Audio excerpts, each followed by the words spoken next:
Muri iyi minsi iyo uganiriye n'aborozi bakubwira ko ikibazo bafite gikomeye ari izamuka ry'ibiciro ry'ubwatsi basanzwe bagura bw'amatungo, twavugamo za buranda ndetse n'ubundi. Nibyo koko buranda isigaye ifite igiciro kiri hejuru, ariko kuri uyu munsi nkaba ngiye kukwereka ubwatsi wasimbuza buranda, ubw'inkoko, inkwavu, ingurube, intama, inka. Ayo yose ni amatungo ngiye kukwereka ubwatsi wagiye uyakorera asimbura bwa bwatsi bwa buranda. Ngiye kukwereka ubwatsi watangira kujya ugabura wabwikoreye hano iwawe ku giciro gike kandi ufite intungamubiri zisanzwe. Iyo ugeze mu bihugu by'abazungu ari nabo batwigishije gukoresha zino buranda, usanga nabo buranda batakiyikoresha, ahubwo hari irindi banga basigaye bafite ry'ubwatsi bagabura, cyane ko inganda bifashishaga bakoreramo buriya bwatsi bwa buranda basigaye bazifashisha bakora ubu bwatsi bundi bushyashya. Urabubona hano, ubu ni ubwatsi bakoze bifashishije umuceri, bifashishije ibigori, bifashishije amasaka. Ese ubu bwatsi kuki aribwo basimbuje buranda? Ese akamaro kabwo ni ubuhe ku matungo? Ese bubamo izihe ntungamubiri ku matungo yacu? Ahawe ikaze rero muri iki kiganiro, aho tugiye kurebera hamwe ubwatsi wakikorera ku giciro gike ariko ugasanga bufite intungamubiri zihagije. Ahawe ikaze. Aha ku isoko y'ubworozi kuri runo rubuga dusanzwe tugishaho amasomo y'uburyo wakoresha ukirinda ibihombo mu bworozi bwawe, inkoko ndetse n'andi matungo. Hari n'ahandi dutangira amasomo kuri WhatsApp kuri groupe y'aborozi, dutangiraho amasomo ajyanye n'uko wanoza ubworozi bwawe bikaguha inyungu wirinda ibihombo. Uramutse utari muri iyo groupe, ku musozo w'ino video ndaza kukwereka uburyo wakoresha ukisanga muri iyo groupe y'aborozi. Reka noneho turebere hamwe uko wakikorera buno bwatsi tumaze kubona haruguru busimbura za buranda. Ese ubundi ubu bwatsi bwaturutse? Iyo ugeze mu bihugu by'abazungu usanga ubu bwatsi babukora ku kigero kinini, kuko usanga ahanini aborozi babigize umwuga bafite n'inganda zo gukora buno bwatsi. Reka rero turebere hamwe uko buno bwatsi bukorwa. Nk'uko nabibabwiye, ubu bwatsi dufite kubukora wifashishije ibigori, umuceri, amasaka ndetse n'ibindi binyampeke bibasha kumera. Reka turebere hamwe rero uko buno bwatsi bukorwa. Ku musozo w'iyi video ndaza kugenda mbabwira umumaro w'ibi byatsi, akamaro intungamubiri ziburimo n'ibyiza byo kubugabura. Reka rero dutangirire hamwe uko ubu bwatsi wabwikorera ku giciro gike kandi butaguhenze, ahanini ugasanga ni na bwa bundi wisarurira mu masambu yawe. Ahawe ikaze rero muri iki kiganiro. Ubu bwatsi uri kubona imbere yawe ni ubwatsi nikoreye, nabwo ngiye kwifashisha mbasobanurira uko nabukoze, ndetse ndaza no kubereka uko wabugaburira inkoko zawe, haba inkoko zisanzwe, amasaso, imbata, dendo ndetse n'izindi. Ndaza kukwereka uko wazigaburira ubu bwatsi. Tugiye gufatanya rero turebere hamwe uko buno bwatsi bukorwa. Ikintu cya mbere uzakora mu gukora buno bwatsi, uzajogora ibigori cyangwa se impungure zimeze neza. Tugiye gukora ubwatsi uyu munsi twifashishije impungure.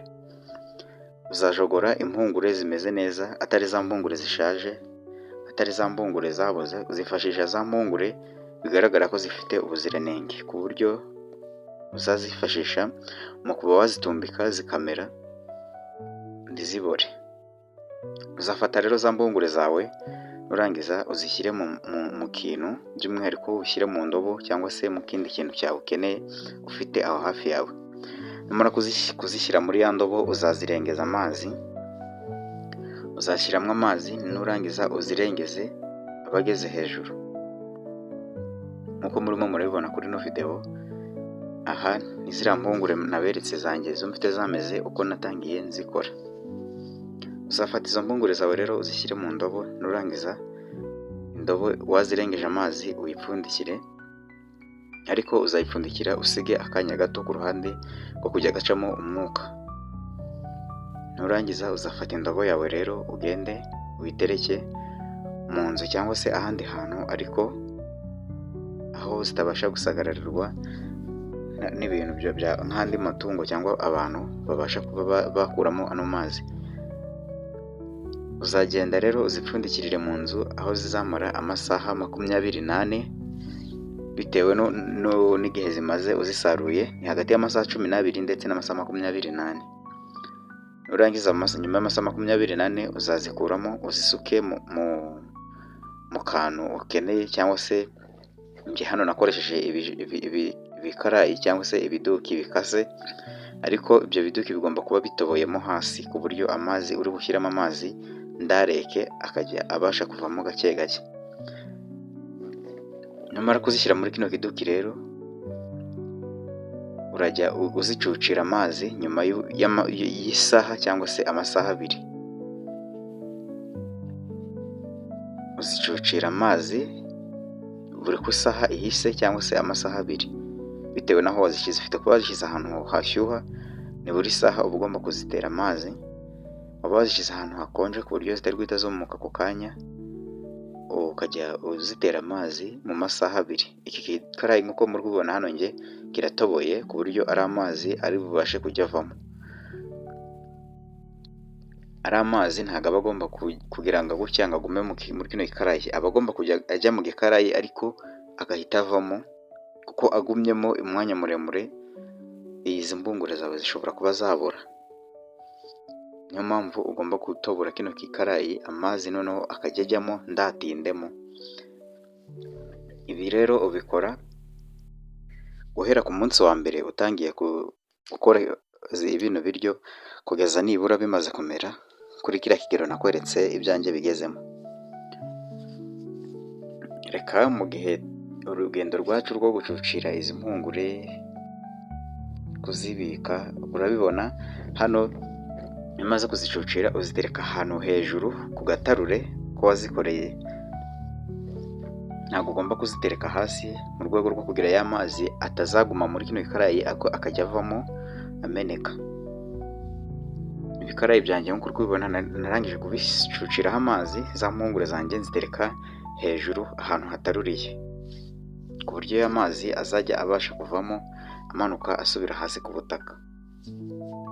Urabibona amazi hano arimo aragenda amanuka. Nakoresheje ibisharagati bigera muri 3. Reka nze nkwereke munsi yabyo uhita ubona ko y'amazi ugomba gutereka hejuru akajya agenda avamo gake gake. Ugomba gukoresha ibikarayi bitoboye. Urabibona ko amazi arimo aragenda avamo gake gake. Izi mpungure nk'uko uri kubibona muri kino kiduki ntabwo ari nyinshi cyane, nta nubwo ari na nkeya. Ese ziba zirimo hasi ku ndiba yacyo zisanzije neza. Aha rero ni ku munsi wa 2. Urabibona naho ndengarutse gucuciraho amazi nanone. Mu munsi wa 2 nzikuye mu mazi zimara umunsi wose amasaha 24 mu mazi muri ya ndobo. Nyuma yaho ukazikuramo ukazishyira muri bino bikarayi, warangiza ukajya uzicucira amazi nyuma y'isaha, ndetse wabura ahantu hashyuha ukajya ahadashyuha cyane ukazisukira mu masaha 2. Ubwo ni ukuvuga ngo uru ni urugendo ujya uzisukira kuva ku wa mbere, ku munsi wa mbere kugeza zimaze kumera neza zigeze hejuru, kuko uzigabura zimaze gukura cyane, zararenze bino biduki zigeze hejuru cyane. Ni ibihe byiza rero byo gukoresha buno bwatsi mu bworozi. Ese ni ukubera iki tuvuga ngo busimbura za buranda? Ibyo byose nkaba ngiye kubibabwiriraho muri iki kiganiro. Umuntu uri buze kugiraho ibibazo araza muri groupe y'aborozi WhatsApp aze kubaza ibibazo bitandukanye akeneye kumenya kuri buno bwatsi, kuko muri iyo groupe niho tuganirira n'aborozi, tugirana inama, tubazanya ibibazo, duhana amasoko y'amatungo tworoye, duhana ibyororo bishyashya bamwe bafite abandi badafite. Uko nabikubwiye ku musozo w'iyi video, ndaza kukwereka uko wakinjira muri iyo groupe y'aborozi ya WhatsApp. Reka noneho turebere hamwe indungamubiri ziboneka muri buno bwatsi. Muri buno bwatsi habonekamo poroteyini nyinshi ugereranyije n'ubwatsi busanzwe butatunganyijwe muri buno buryo, ndetse igiciro cy'ubu bwatsi kigabanukaho hagati ya 40 kugera kuri 60% ry'ubwatsi busanzwe tujya tugura bwakorewe mu nganda, ubwo harimo za buranda n'ubundi. Ubu ni ubwatsi bwiza ku matungo nk'inkoko, ingurube, inka, intama, ihene, amafi ndetse n'andi matungo abasha kurisha. Ubu bwatsi mu kubutegura butegurwa hifashishijwe amazi, bivuze ngo nta binyabutabire uzasanga biri muri buno bwatsi. Icyo nacyo ni indi ngingo yagufasha mu kubona ubwatsi bufite ubuziranenge ugereranyije na bwa bwatsi bukorerwa mu nganda, tutazi ngo baba barabuteguye bagendeye kuki. Akandi kantu nababwira nakoreshejemo hano, mu gihe cy'izuba, izuba ryabaye ryinshi, ushobora kuzajya unatwikira ikintu washyizemo buno bwatsi utegereje ko bukura budahuye n'izuba ryinshi ngo ribukamure.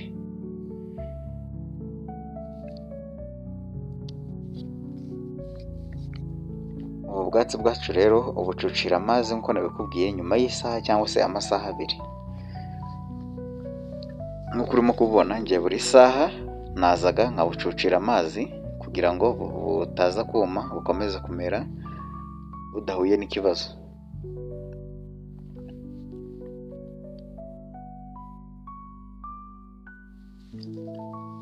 Nk'uko urimo kubona ahangaha rero, ubu bwatsi bwacu bwari bumaze iminsi 4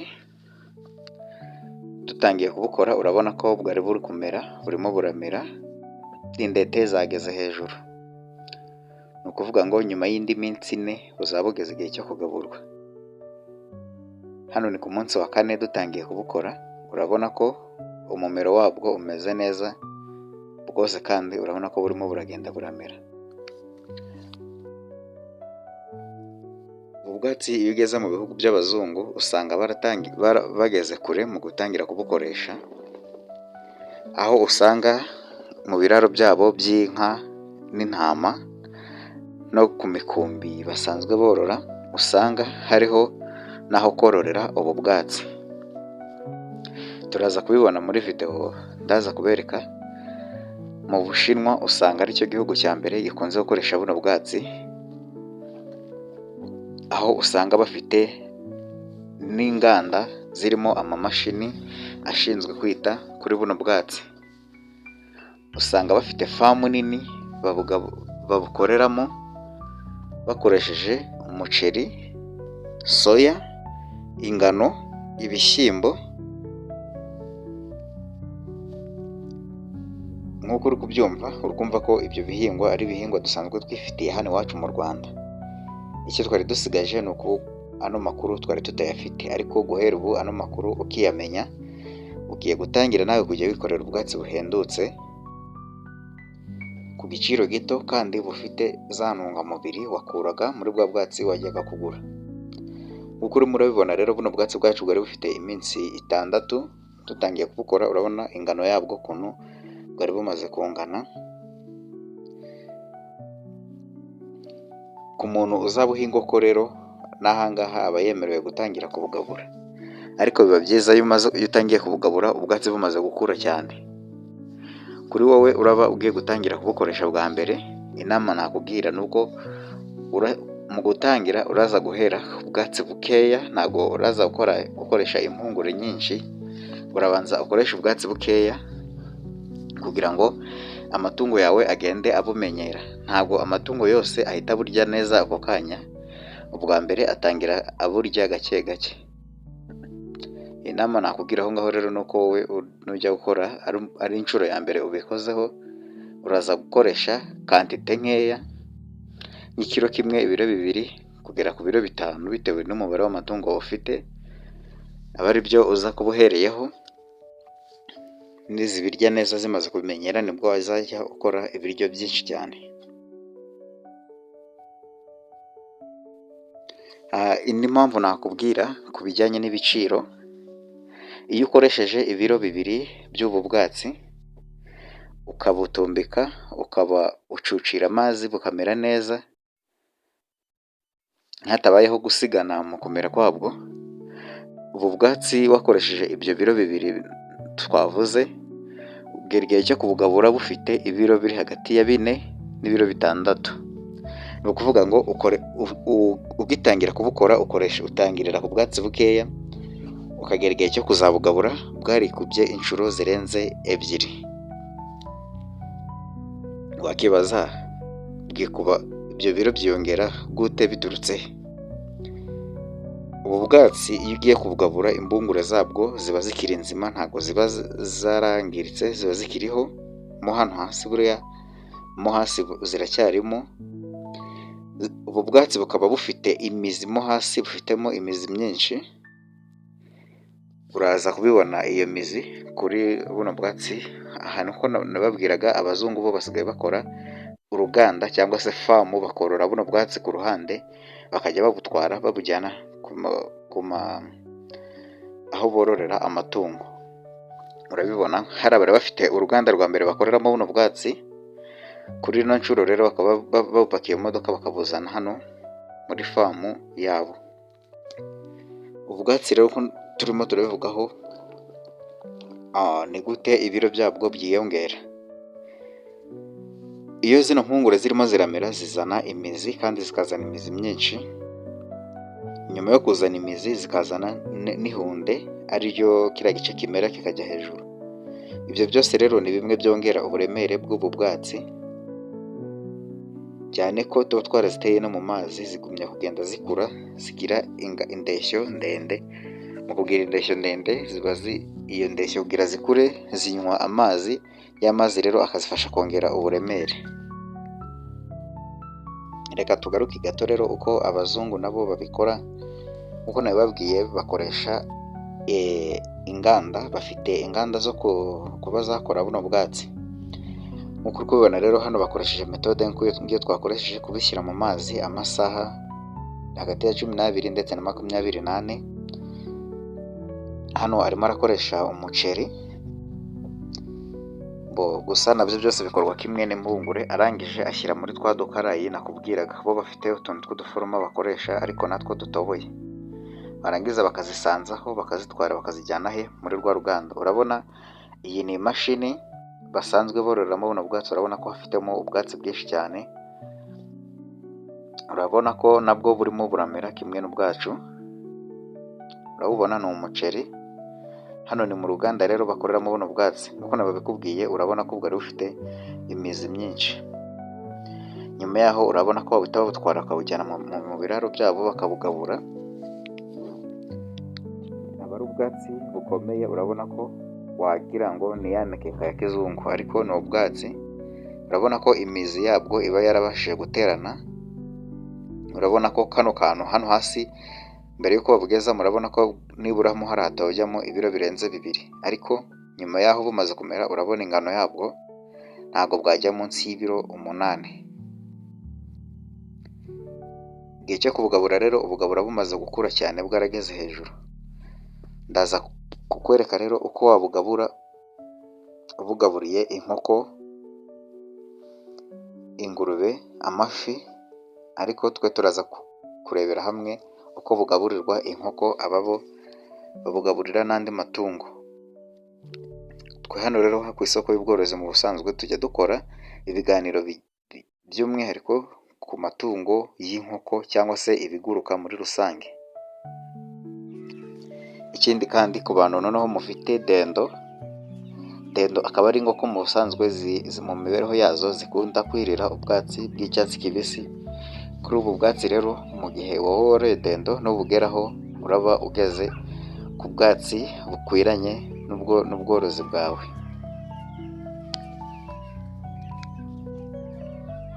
Nk'uko nabibabwiye, dufite na gurupe y'aborozi ya WhatsApp duhuriramo tukaganiriramo.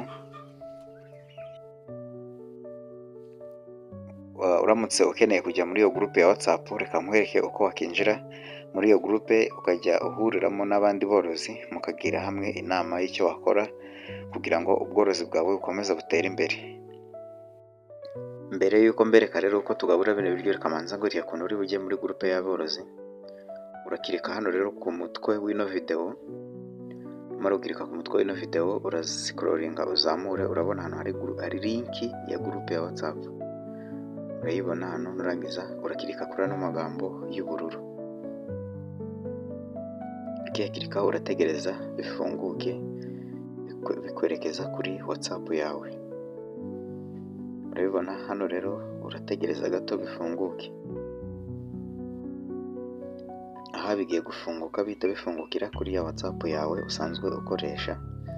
Nibimara gufunguka urahita ukanda hano handitse join chat. Nurubwira handitse join chat, barakuzanira WhatsApp ufite, uhitemo WhatsApp ushaka kujya ukoresha. Mu gihe ukoresha WhatsApp irenze imwe, nurangiza birafunguka bihita bikujyana kuri yino groupe nyirizina ya WhatsApp. Urayibona hano yitwa Ubworozi Burambye groupe. Urahita bifunguka bihita bikujyana muri no groupe. Mukuru murabibona ahangaha uba umaze kugera muri la groupe y'aborozi.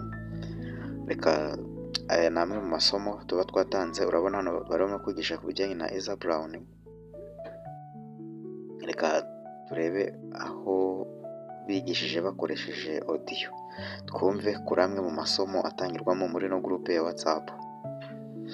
Reka twumve kuri amwe mu masomo atangirwa hano kuri WhatsApp. Reka turebe audio y'umwe mu barimu bigishiriza kuri WhatsApp amasomo aba atanga.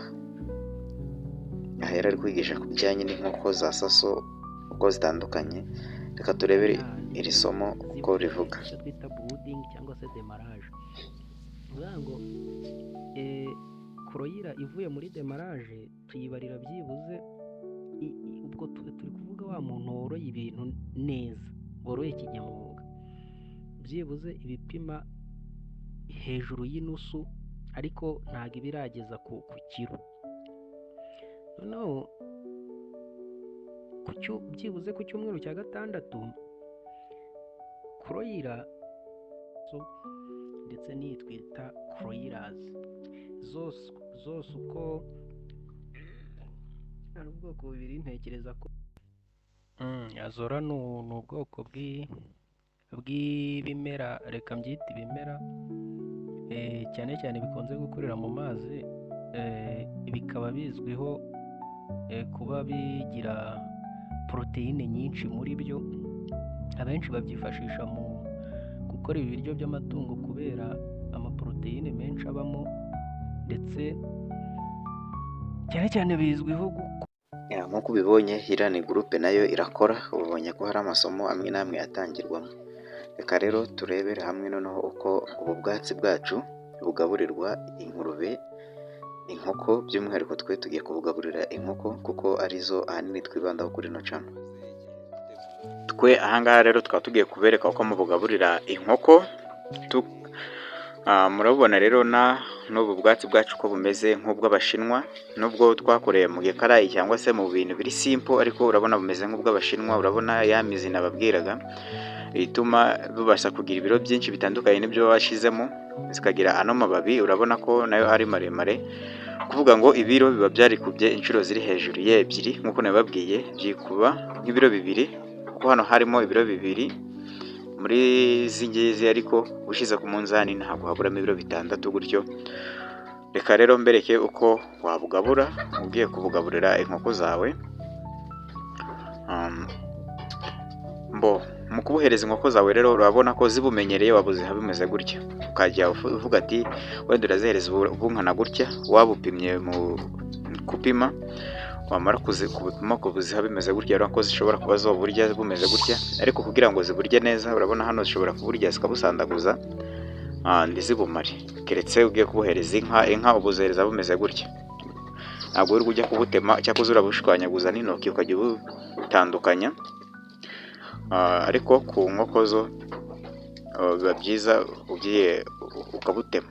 N'ubwatsi buba bukomeye, buba bwarateranye cyane ku buryo buba bwarakomeye. Nk'uko mwabonye nafataga ku ruhande rumwe ngaterura bikazamuka. icyo ukora rero urabufata ukabukatagura ukabukoramo uduce duto duto.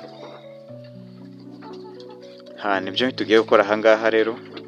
Ukabufata wowe ukabutema ukabukoramo uduce duto duto kugira ngo mu mirire yazo zitaza kubusandaguza, gusa izo ubufata zibutoragure ko zigafashe zikarya zitagasandaguje. Ukadukoramo uduce duto dutoya rero, amara ukoramo uduce duto duto ukabona ukabushyira za nko mu kiraro zikatangira zikaburya. Ubwatsi rero ni ubwatsi bwiza kuko bufite poroteyine, ni ubwatsi buri karemano, ntabwo bwagiyemo ibinyabutabire runaka, kuko ni ubwatsi bukura twifashishije amazi, kandi amazi meza nta mafumbire dushyiramo.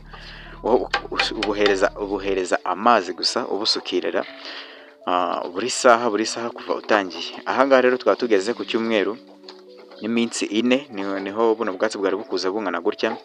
Tukaba tugiye kubugaburira n'inkoko nazo zifite amezi 4 y'imikurire, muraje muzibone.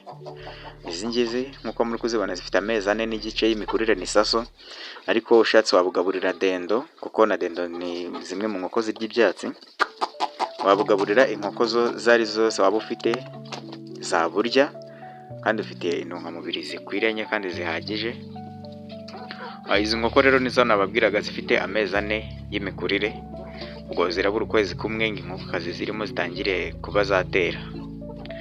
Izi sake nta nimwe yari yatangira kubika nkuko muri kuzibona gutya, nta n'ijwi ry'isake muri buze kuhumva, kuko ntabwo zari zagera igihe cyo kubika, kuko haramutse harimo ibika mwahita muyumva, ariko ntabwo zari zatangira kubika. Ni ukuvuga ngo nibura mu mezi 4 n'igice niho zishobora kuba zatangira kubika, naho ubu ziracyabura iminsi igera muri 30 ngo zitangire kubika. Ubwo mu mezi 4 n'igice kuri 5 naho ziba ziri kubika, n'ubundi kuri 5, kuko ni naho saso ziba zigeze igihe cyo gutera. Ku mezi 5 saso ziba zitangiye gutera. Murabibona rero ni ngayo nguko bwa bwatsi twagabuye, murabona ko zirimo ziraburya. Aribyo nababwiraga, namwe nujya gutangira gukorera inkoko zawe uzatangira uzikorere bukeya, ntabwo uzakora bwinshi icyarimwe. Uzabanza ukore buke bwo kuzigisha, kuko urumva ntago zahita ziburya nk'uko zibumenyereye, zaburya gake gake nabi, ariko zikagenda zibumenyera. Reka rero mbashimire wowe wabashije kureba ino video kuva itangiye kugeza igeze ahangaha. Uri uw'agaciro, kandi nanakwibutsa ko ibibazo ufite wakandika muri comment. Video wifuza ko twazagukoreraho ubutaha, jya muri comment wandike icyo ushaka ko tuzagukoreraho. Ari ubwa mbere warugeze kuri no channel utari wakora subscribe, kora subscribe, nurangiza usharinge iki kiganiro muri bagenzi bawe baborozi. Gusa ugisharinge umuntu uzi neza ko ari umworozi, yaba ntawe ufite ureke kugisharinga. Kora like rero kuri no video.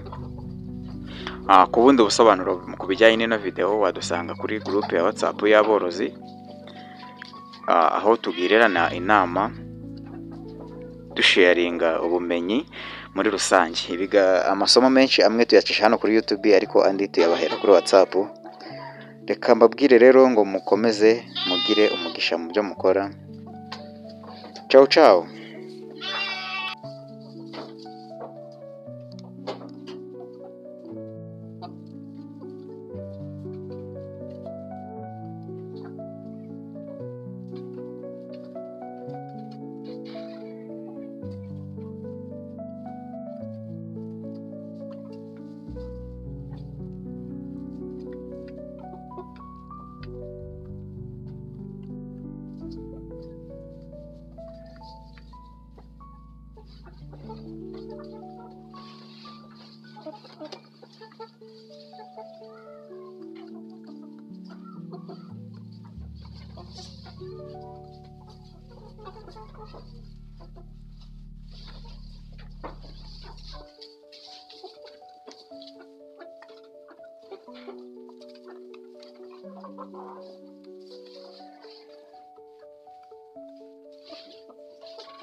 ikindi urabona ko izi ni inkoko zanjye natoje zirya ubwatsi bwose zikarya n'imitumba. Urabona ziba zirimo zirawurya ndari nanawukeka, gusa iyo wawuketse nabo zirawurya neza nta kibazo.